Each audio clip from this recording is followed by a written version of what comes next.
Welcome to Wavelength, the podcast where we dive deep into the world of yachting, bringing you the latest trends, the people, the businesses, and stories behind the luxury vessels. This episode, we're joined by Niina, Yacht Manager at Hill Robinson, as we explore the business that brought us together, Yacht Management. Discover if with everyone having a different approach to this complex service, can we ever get on the same wavelength? So, Niina, welcome to the very first episode of the podcast Wavelength. It's lovely to have you here. Thank you. Lovely to have you too. It was when we decided we were going to do a podcast, I spent weeks trying to decide what our very first episode would be. And then I settled on the idea that we should do a podcast about yacht management. And obviously that you and I both work for Hill Robinson Yacht Management. We both come from a different background. Please, yachties, don't turn off right now because we don't come from that background. But we both had experiences pre-yachting and then have come into what is kind of a bit of a weird, unknown world of yacht management. So it starts off, how did you get into the wonderful world of yacht management? Yeah, my background is first of all in the event production and film production. I studied that. That's why we have you here in Finland. Yeah. And then I moved to very different teaching jobs and sales, more that direction. Studied master in sociology and gender equality, and then moved to south of France. Yeah. And first I worked in sales and then tourist related, like luxury holiday rental management and things like that. And then was interested to join actually something to do with the yachting as you see them around here. But it took me a while. Saw them everywhere around, was like, oh, that's of interest. Yeah. I feel like some people would have heard you say gender equality and their little ears would have peaked up considering that, you know, yachting is very gender divided. Yeah. But like myself, you had a very career before coming into yachting. And if you're anything like me, when you came into yachting, you were a little bit like, oh, wow, what's this? It's so incredibly different. And that's kind of our focus today, is what our experiences have been, predominantly your experience as a yacht manager. And I feel like I'll make a quick disclaimer. This is you and I and our opinions based on our experiences. If anybody's actually interested in what Hill Robinson does and how they do yacht management and all the ins and outs of how it actually happens, keep your ears out. We are going to be doing a whole mini series about yacht management.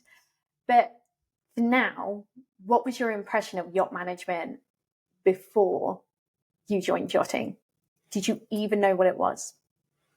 A bit. I had some friends working also in yachting companies, like slowly that I met here, and then thought that would be something interesting where I could still use the set of skills, kind of organization and all that.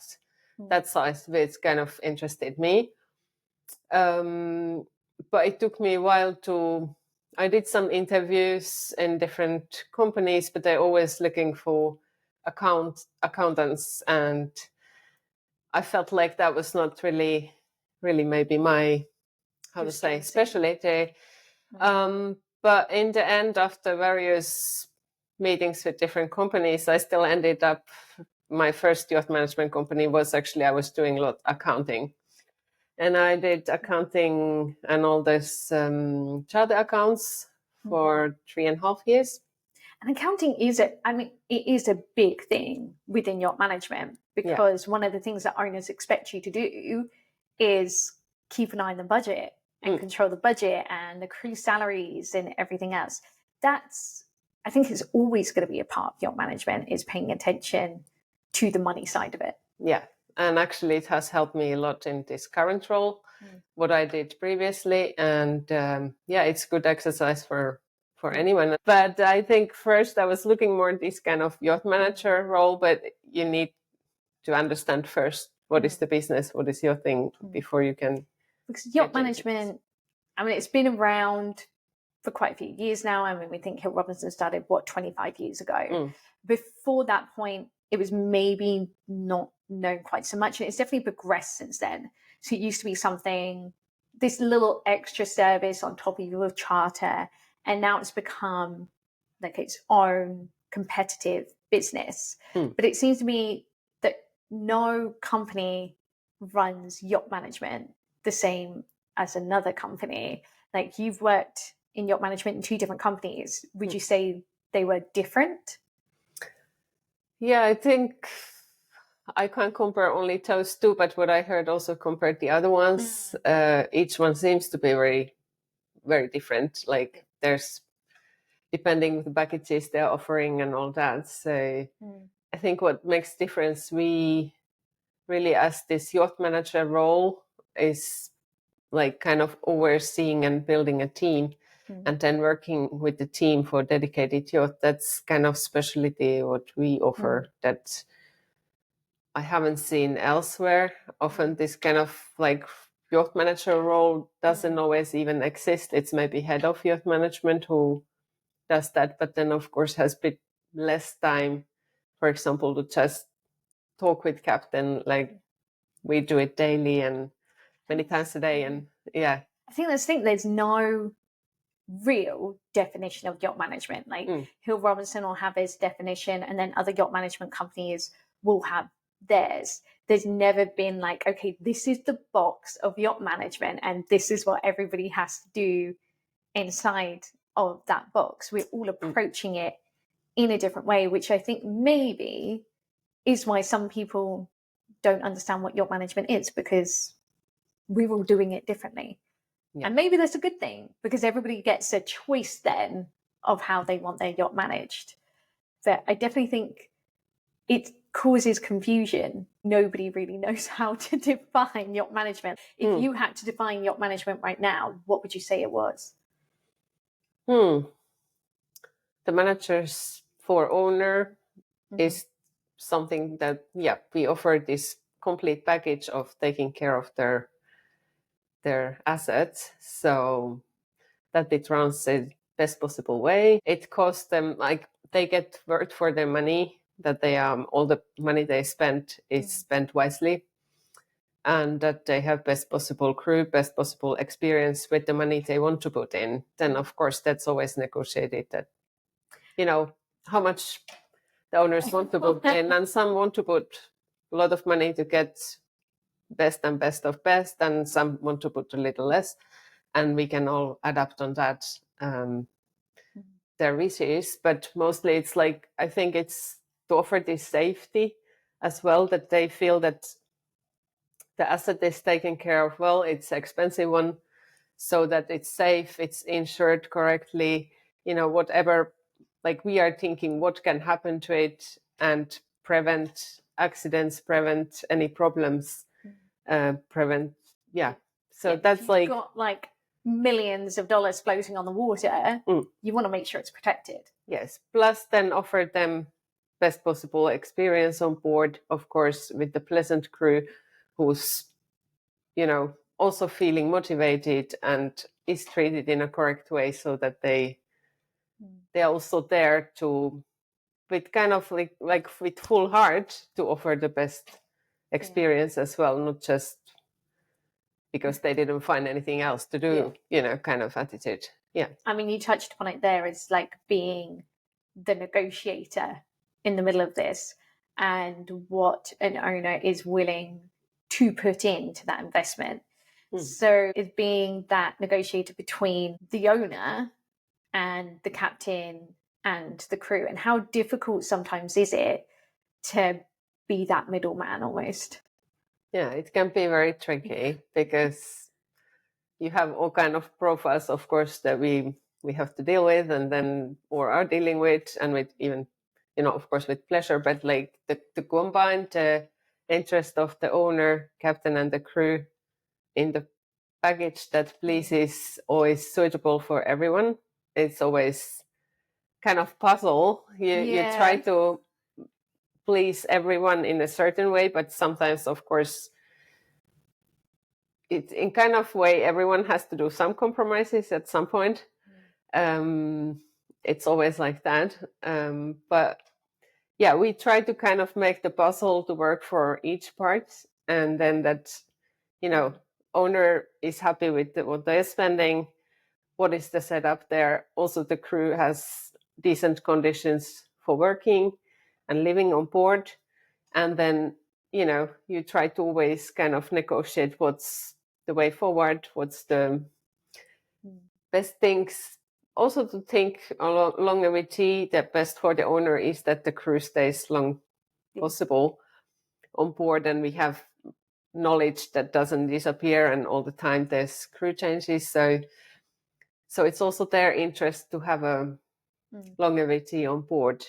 And to have that, you need to also think of course, that what are we offering? What's the conditions that you give for the crew that they stay? Yeah. I know we were saying the other day, sometimes those ideas will come from the captain and the crew. They'll come along and say, you know, we want to do this training, or we want to offer these different salary benefits, whatever it may be. And they'll come along, and sometimes as the manager, you have to kind of negotiate between these ideas that are coming up from the captains and crew and what's going to be in the best interest of the owner as well. And it can sometimes very much feel like you're the bad guy in the middle of everything. Bringing the back message for the owner. It's gonna cost you more again if you wanna keep this and that. Yeah, I mean, it is sometimes tricky, and it is, yeah, to get these approvals.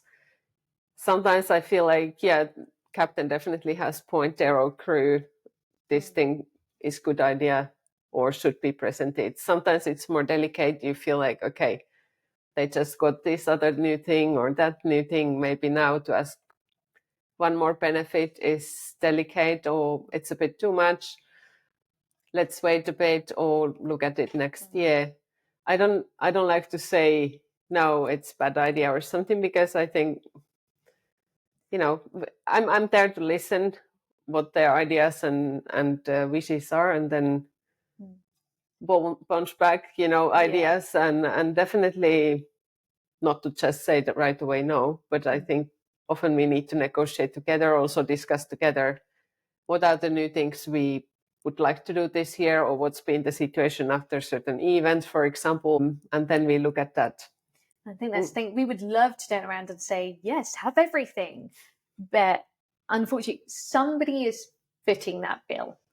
And I think sometimes in the yachting industry, we can become very enamored with, let's be honest, how rich some owners particularly are. And it might seem like, you know, it must be pocket change to them. You know, when they're going on board these vessels, it's not like their businesses that they have. It is their vacation. And sometimes, you know, it's their home away from home. So they don't always particularly want to be dealing with, you know, whether it's investment for personal development, or whether it's a case of, you know, agreeing whether somebody needs to go through a disciplinary procedure. They don't want to kind of have to deal with that, and they don't want to always be thinking about the money that costs. And that's kind of a little bit of the part of what a yacht manager has to play, isn't it? Like taking care of those things so that the owner doesn't have to.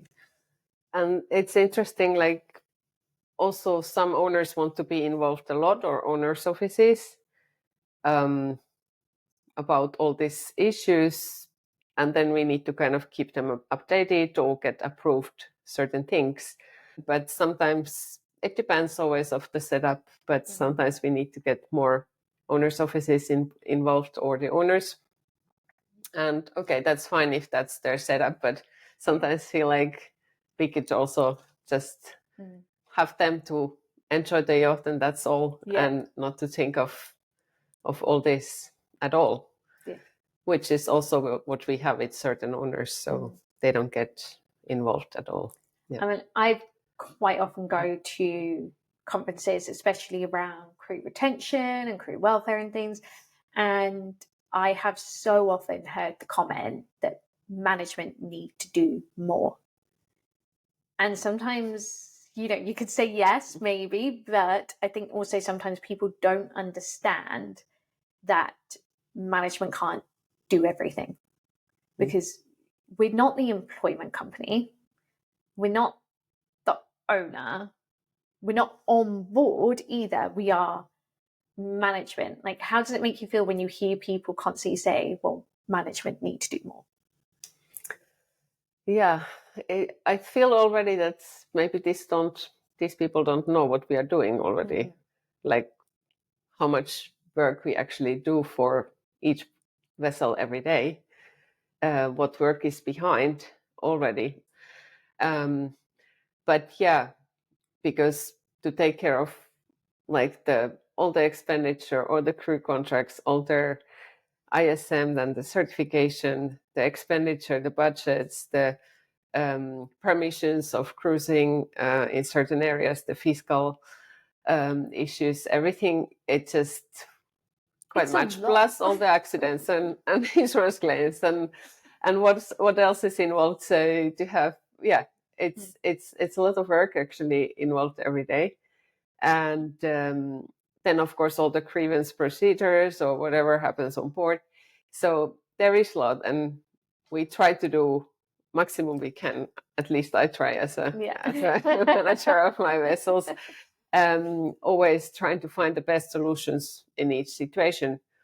So listen, the owner's side, listen, captain side, crew side, whoever is involved. There's never a way to please everyone. Sometimes you just can't. No. And that's life. That's how that's how it's life as well. We can't get always everything you want for each situation, and you just try to find the best possible compromise for. It's like you said, with the negotiator, with that middle person, you can't please everyone. And sometimes that does mean you're going to be the bad guy. Yeah. And that's just kind of a thing that we accept as part of that role. But when it comes to improving crew retention, when it comes to improving crew welfare, it doesn't just stop with management. Like, we have to negotiate with all of these different parties in order to improve that situation. And I think, again, it sometimes comes back to that kind of management owner relationship, management captain relationship. How important is the yacht manager captain relationship? It's very important. Like, if that doesn't work, the whole it's never gonna work. whole thing's not gonna work. Almost. I mean, of course, after we are all professionals, and the captains are all professionals. So some people you personally like more or less, and you can still work well together. But it's very important that there is trust from both sides, and both sides are keeping each other maximum updated, that no one's hiding information or trying to do different ways behind other one's back. Or I guess maybe that's what some crew members or captains been annoyed is, maybe they had experience like that the management company, they felt like, was just giving them the orders how things should be run, and didn't work really together with the captain cooperating together and thinking what's best for the vessel together, because that's what I like to do. And that we try to always be in agreement already what we want, what's the best way forward. And then if we need to get that approved by higher up from the owners, at least we are on the same page. I mean, I've heard it many times. People say, well, yacht management are just there to save the owner money. But realistically, the person we spend the most time on the phone to is the captain. Like, how often do you speak to your captains? Currently, maybe each one 10 times a day, plus 100 emails. Yeah, no, it's there's of course smaller period, in the short period during the winter when it's calmer, let's say so, but it's not long period. It's like a month. Then starts again the winter shipyard preparation, all this stuff. So probably enjoying that month, like, not hearing your voice. It's never happening. That's only the time to do the yearly budget. So then we're working hard on that. So yeah, it's never stopping. And then, of course, now we go the season, so summer season of Mediterranean, so busy one. And then I'm there to support all their summer operations constantly. So yeah, whatever they need, I'm their right hand kind of assistant almost, but also psychologist, trying to help them to find solutions in the tricky crew management situations or others. Also the pressure that they might have on board from the guests or authorities, or difficult other situations. The weather's unpredictable and the planning of the cruising is getting difficult. All kind of situations that they need like the mirror to reflect, plus give them guidance. What are the ways forward? Find the creative solutions. That's always the kind of part of this work, the most important, I think, because never we can. What doesn't work at this position is to plan ahead your day. Every day I have maybe idea what I want to do, but it never happens. Fantastic. So. I think it's a beautiful way to put it, though, that mirror to reflect and that guidance. The first time that I filled in for a yacht manager, which was the way I was like stepping up, I spent many hours on the phone to a captain, and I maybe said about 12 words. But sometimes you're just that person for a captain that they can talk to, because sometimes as a captain, it can be a little bit lonely because you can't really always have those conversations with the people under you, even if you're really close with your chief officer, your HODs. When it comes to being the captain of that vessel, you are the master of that vessel. You are kind of singular.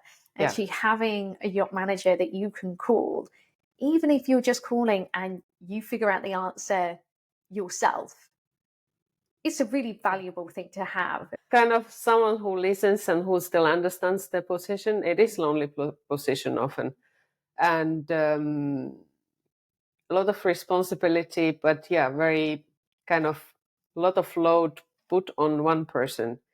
I feel like the captains who don't have management company are left very much alone with so much responsibility, security wise, but also like in all aspects, that it's almost like a superhuman, that there is expected to be this kind of person who does not have any support, let's say so. And I don't think it's same to talk to your family member, because often they don't work in the same field. If they did, they understand, but if they didn't.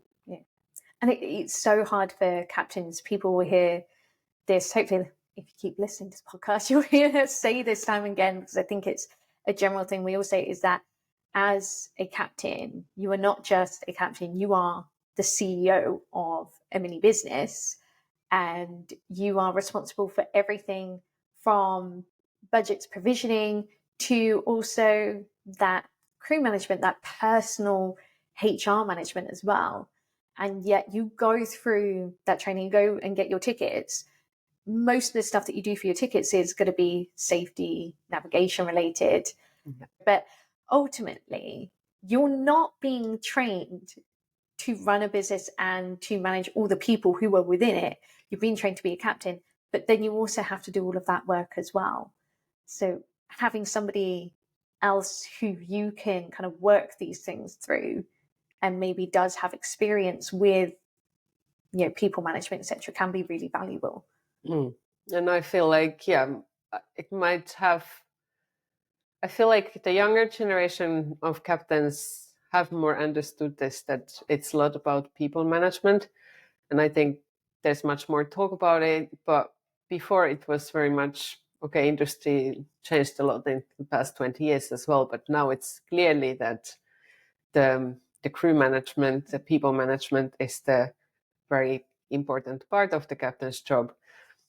But it was not before that much discussed, I feel, and like there was not put that much weight on it. I'm sure when those who are now in their 50s started their careers and did their tickets, they've been having to adjust and learn a lot, for sure. Absolutely. And so like the conversations that managers have with captains are progressively changing. We're not always having conversations about berths and bunkering and everything else, we're now having more conversations about how the crew are feeling, how the recruitment's going, what kind of people do we want need, what kind of training do we need. That conversation is definitely shifting with captains. Maybe that also means that the role of a yacht manager is going to change in the future and be less about legislation, leaving that in hands of compliance, and more about the people side. It'll be interesting to see in the next 20 years where we're at. Do you feel like every owner should be looking for yacht management? I think above certain size, yeah. Like if you have maybe 3-4 crew members, I think that's still the size that captain can manage. Around a bit below 30 meters boat. It's not always easy, even that size, especially if it's a charter vessel. But definitely above that, they should have help. How involved are yacht management companies with the employment company? Because I said earlier, they're not the same thing, but certainly you do have a strong relationship with the employment company.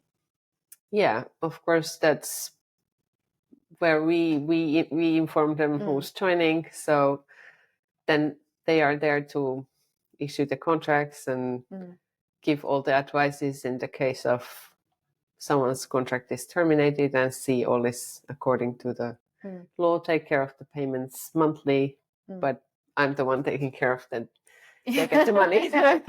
So starting from that, but they are important partner and support there, and like cooperating together with them is important. Yeah, and it needs to be that cooperation, like I say, between yacht management, employment, captain, owners. There's so many different parties that are kind of feeding in to what yacht management really is, or at least what yacht management should be. Then we have also class and flag and taking their regulations. Of course, that we need to make sure that boat is implementing, depending if they are private or commercial, and all that is, of course, included also and together with the employer. So yeah, there's a lot of aspects to I think that's a really key thing, is maybe again why there's kind of that mystery around yacht management, that confusion as to what the yacht management companies do. We're talking legislation, we're talking safety, class. We just said class, flag. We're talking about employment, and it's separate, and insurance, and crew insurance might not be the same as your P&I and your hull insurance. Like these are all different parties that really at the center of it is your yacht manager. Like they're holding all of these strings together so that we can make sure that the vessel is running successfully. And in our team, it's yacht manager plus then accounts manager, yacht administrator, technical manager, and then the compliance team. So if you think that captain should also take care of all these other roles alone, it's quite a job. When you at the same time are on board moving object and trying to keep that one safe in different weather conditions, and you have their crew and the guests. So they we are there to support all that other aspects and make sure that they know that things are done. The captain has this peace of mind that he knows if there's port state control coming or any other controls, they know that normally everything's fine. The papers and certification is all fine. They had this inner, how you say, tranquility, this kind of like peace. peaceful feeling that they know everything's in order. So that already makes them able to concentrate on the guest, on the crew, and not this side. They know that there's money on the account to pay salaries and pay all the fuel and expenditure that they need. All is taken care of from that side. Then they need to run all the operations there in place, but the background job is done by us and together with captain, of course, but like we are there supporting that this person is not overburdened. No. Yeah. Have you ever had occasions where like owners have requested something and you're just like, nope, I can't do that? Because sometimes that will happen. Like, because owners don't know the legislation, they don't know the regulations, and they will sometimes ask something that you're like, just like, and not because they're trying to be mean, but because they just don't know. Have you ever had those occasions? This happens Yeah. quite often or regularly as well. Yeah. But then we need to have a discussion first, maybe by email, applying the rules and regulations, MCA and similar. And then, of course, it might be also something to do with fiscal regulations, depending if it's about the yacht movements or if it's about the crew. But yeah, we need to advise them that's our job. What's possible, what's not possible, what's legal and not legal. In the end, of course, it's their decision in a way that, if they would decide to go against our advice, but that doesn't often happen because, because you've got a good relationship. Yeah, and I mean, they trust our advice as well, that if we say this is not possible, it's not going to be done. But yeah, things about the crew, for example, what needs to be paid for crew, what are their rights, hours of rest, things like that. They are not always aware. No. It's not that they want to be mean, as you said, or it's just they have no idea always. And I think that's the thing, like when people say, oh, the yacht manager is just there for the owner. We are there for the owner, but we're their advisor as well. We're their trusted partner. So, when they do come along with things that we know are not going to work, we're not just going to go do it just because the owner says so. Because when they've taken us on as a management company, they're trusting our insight for that. They're trusting our advice. They're trusting us to be able to be the people who turn around and say, okay, that's not going to work because, and there's always going to be a because. We will always be there to be a trusted advisor, and we will always have crew interests at heart as well. But sometimes that really comes down to having a negotiation between all of us. And sometimes it's really hard. Like the owner wants a certain way, and we tell, if you go this route, it's not going to be good for you in the long term, crew-wise or different decision-wise. And sometimes they still want us to act on that way. And if there's no way to, negotiate more, we have to go on that way. But then often, quite soon, they see that we were right from the first place. Things go wrong, it doesn't work. For example, if they want to do really strange contracts for the crew or conditions, they finally see that there's a lot more crew turnover. So in the end, they never meet the same persons when they go on board. So in the end, they often kind of tend to change back to where we started with and go more on the direction that some need this experience to say, I want to do as we want it, and kind of test us, I think, as well. Or I don't know if it's testing or if it's more that they need to see it to be proven. Yeah. I mean, often when new owner buys a yacht, their first yacht, they are shocked about the experience, like the expenditures, like they've been told it costs nothing to run this boat, and then we come with the first budget, and that's like the big shock. I mean, we come back to budget a lot, but it's a big thing. And sometimes, people think, okay, if I charter my yacht, I'm going to break even at least, or maybe even make some money on. No. Has that ever happened? Probably not. I don't think so. I don't know. Someone get in touch and tell us if they've ever made money on it, because obviously by the time you go through, you're forgetting your daily costs. You're thinking about your salaries and your fuel and things.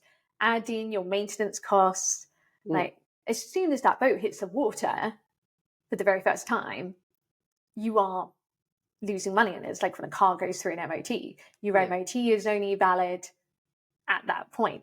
As soon as it drives out the garage, technically it's no longer valid. So it's the same thing with the boat. As soon as it hits the water, you have to be prepared for the costs that are involved. And that's like very big shock, because I think most of them be sold a yacht thinking that, oh, but it only costs this much. And then we come with the first often realistic budget, because with 25 years experience in Hilva, we know approximately what costs certain size yacht normal yearly costs. And when someone tries to say that, no, it should be half, it's kind of taking the new owners often time to adapt and realize that that's actually what it costs to keep it in the decent condition. After you can add nice new top-ups and features that look pretty and things like that, but just to keep the yacht safe and functional, engineering wise, it takes a lot of money already. Corrosion hits right away, and it's quite impressive how much yacht actually gets that every year. So yeah, the amount of repairs is phenomenal. I think that's the thing that people get. As a yacht manager, you're thinking about the owner, you're thinking about the crew, you're thinking about all the safety implications there, but you're also thinking about the physical toll on the vessel as well. That's why we have technical managers as part of our yacht management teams. Yeah, because it is all encompassing. All encompassing. You have to think about every single tiny part of that, and always compare like yacht managers to being a bit of an octopus, because you've got to have, your tentacles in absolutely everything. Overseeing that entire vessel, which is absolutely massive and extremely expensive. And understand that what if they have this technical problem currently, how it's going to affect the coming season or restrict some of the cruising areas or whatever. So yeah, all is linked always. And technical part is very important. So yeah.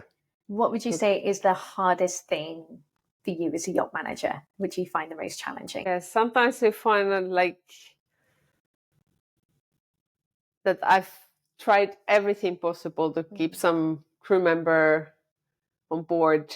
I've been flexible, captain's been flexible. We've been giving a lot of different benefits, so trainings and all kind of done the promotions, everything, because we find this was good crew member, but also maybe the owner liked him or her. We try to invest on this person a lot, and then they just leave. And you just kind of feel it's a bit slap on your face, kind of like, all we done, and then we get this, like, Like, what more could I have done here? And when it happens a lot, it's kind of difficult somehow to believe in people anymore, or somehow you start to doubt everyone, like, and I wouldn't like to get there, this kind of attitude, because I still like to believe that everyone has so much good in them, and but it's hard to not to get cynical sometimes, and trust when someone tells you something behind your head. You're kind of thinking, yeah, sure. So there we go. You want to stick around and you're investing, and then you kind of see that investment walk away. Exactly. This like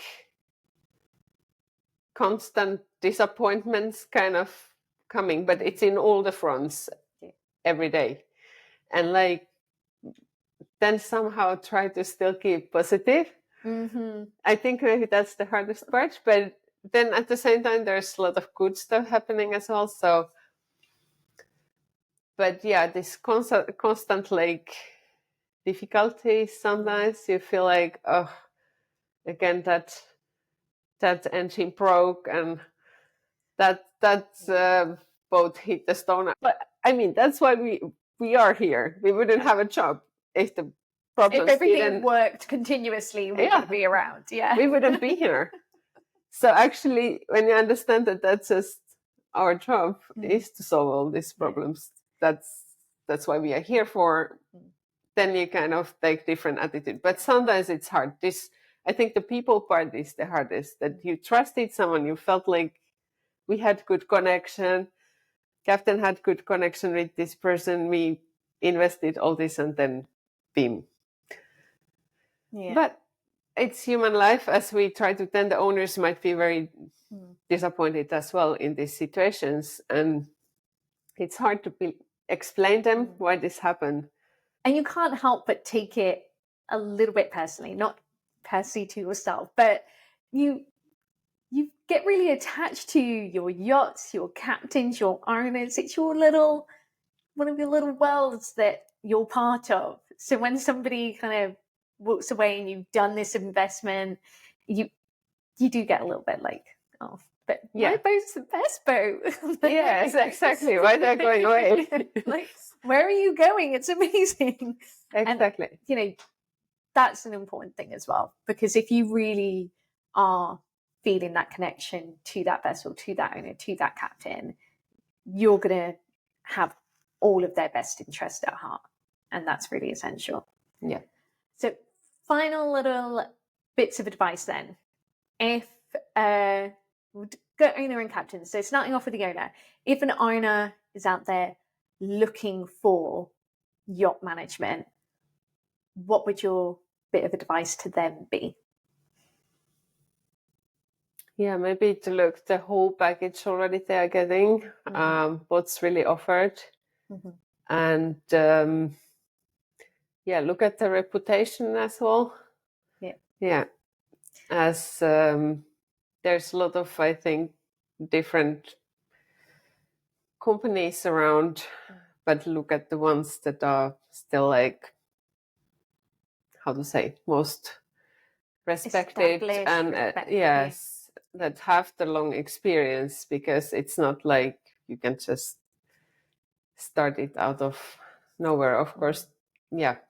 I mean, we see more and more yacht management companies growing every day, and I kind of get where that comes from. Especially we see them coming from yacht captains who maybe had like a bad experience with yacht management and kind of think, well, I can do that better. And no disrespect to them, I know, there are many who are going out there and doing a good job, and I wish them best of luck for the future. Like I said, you also as an owner, you're putting millions on the line. You've got to be 100% secure that that company is going to have the knowledge and expertise that you need.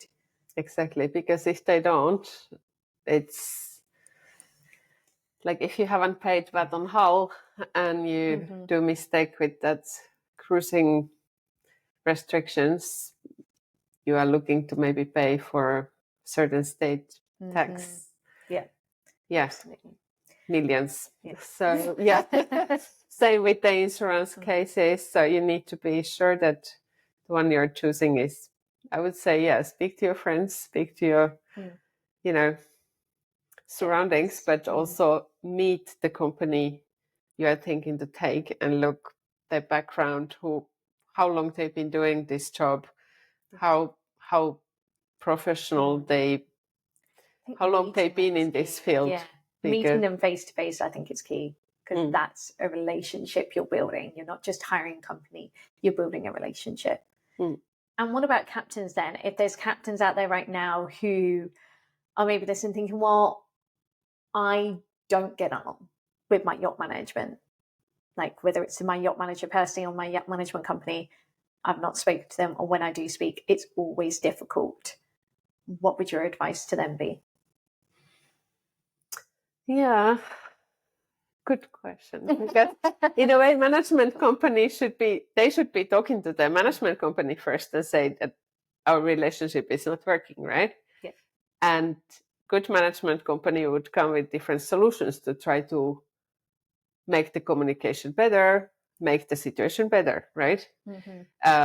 That's where they should start with, because if they're already the managers, to make the relationship better now is crucial. But in long term, of course, if the situation still doesn't get better, they should try to maybe see the change and see if their owner would be positive for the change, which is not always easy either, I guess, for and when we said captain to recommend that. We've said the relationship between yacht manager and captain have to be good, otherwise, or at least professionally good. Even if it's not personally good, it has to be professionally good. Otherwise, there's so many different risk factors that are involved. So no yacht management company wants to have a bad relationship with their captain. So go back, go talk to them and make a change if necessary, but never think that your yacht manager is the enemy. No. It should never be that case. No, it shouldn't, because then you're going to completely wrong direction and kind of, I don't think that's be any beneficial for the captain either, because then he will not have or she will not have all the information needed for the owner's side either, because if there's not good communication daily, there's going to be time when the things get wrong. So no, definitely it should be both ways. It's important. Niina, thank you so much for doing this with me today, for being my very first podcast episode. I really appreciate it. And as we said at the beginning, if anybody is interested in learning more about Hill Robinson's view on yacht management and how all the ins and outs are done, whether it is accounting or compliance, etc., just keep a listen out for our yacht management series that are coming up. But for now, thank you. Thank you, Kaylee. It's been a pleasure. Thank you.